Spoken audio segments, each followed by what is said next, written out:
Hello বন্ধুরা, আজকের ভিডিওর টপিক হলো আমাদের চোখের পানি নোনতা হয় কেন।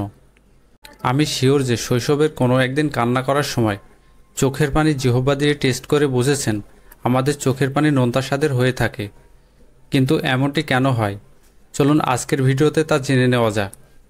তার আগে এটা জানা দরকার যে সোডিয়াম ক্লোরাইড আমাদের শরীরের সমস্ত তরলের সাথে মিশে থাকে এবং এই সোডিয়াম ক্লোরাইড আমাদের শরীরের ভাইটাল ফাংশনে গুরুত্বপূর্ণ অবদান রাখে।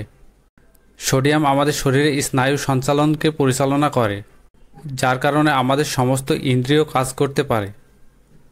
এছাড়াও সোডিয়াম পেশি সংকোচনেও সাহায্য করে।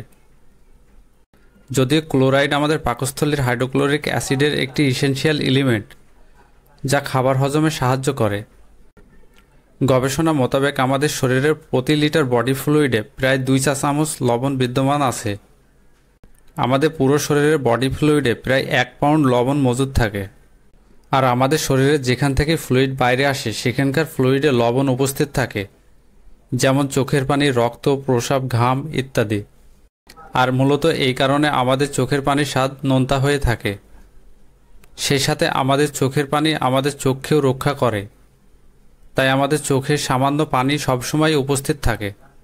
আর এই পানিতে লবণ ও এনজাইম উপস্থিত থাকার কারণে বিভিন্ন প্রকার রোগজীবাণু থেকে চোখকে সুরক্ষিত রাখে।